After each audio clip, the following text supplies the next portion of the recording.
In this video, we'll be covering how to narrow down your search results in a database to make it easier to find the articles relevant to your research topic. After you've done your first search for articles, if your topic is one a lot of articles have been written about, you might see a frighteningly huge number of results and wonder, how am I going to find what will help me with my project out of all of these thousands of articles?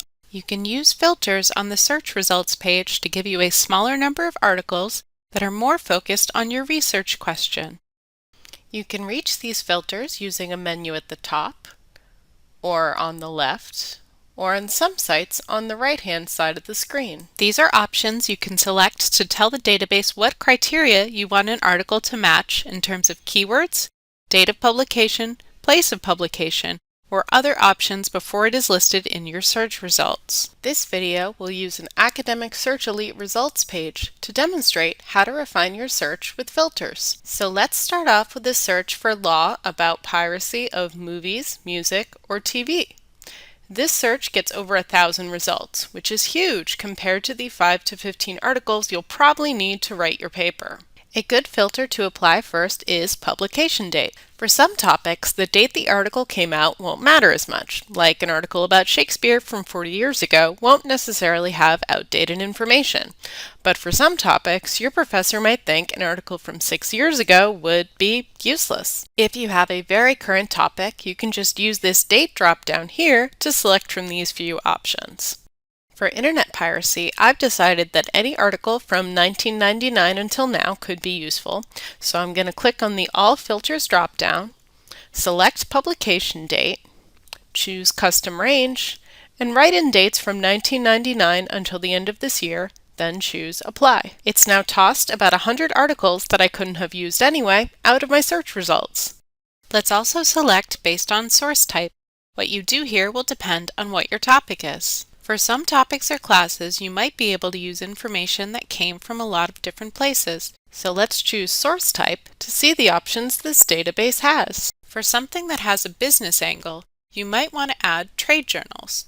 If you are looking at media coverage of an issue, or if you know that some aspects of your topic are so new that they may not have yet made it to scholarly journals, you might choose to include magazines and newspapers as sources in your search results. For the purposes of this video, let's say I was searching for one of the more common scenarios, one where the professor wants me to use scholarly peer-reviewed journals. So I'll choose the box for peer-reviewed and scholarly journals for my source type. That made a big impact. Now there's only 228 articles left. That's 700 articles my professor wouldn't want me to use, gone.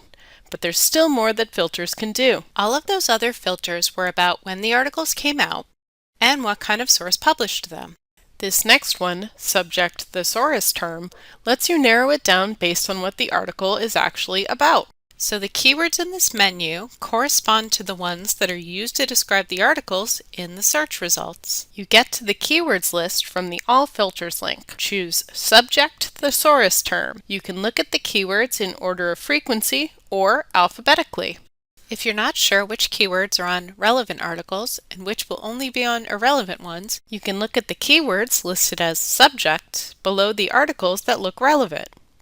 Click on the Show drop-down to make more results show up on the page by default so you can get more examples. Some have lots of keywords, so you can click on the More link next to them to see all of them. Piracy, copyright, internet piracy, and a few others seem to be on a lot of relevant articles.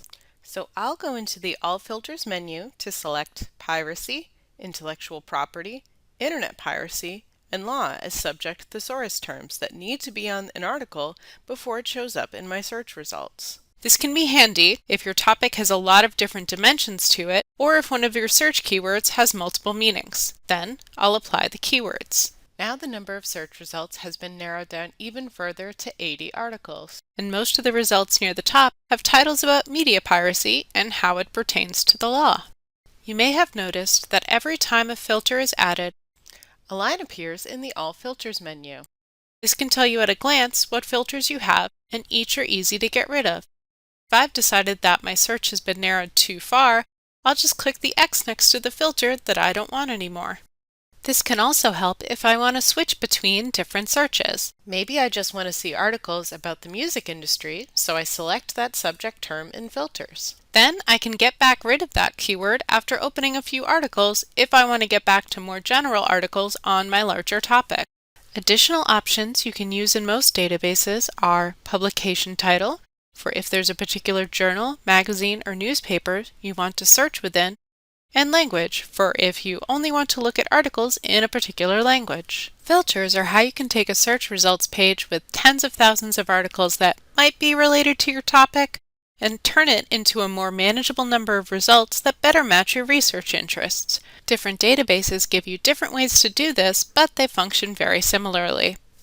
If you run into any issues while trying to do research, feel free to contact the library. We're here to help.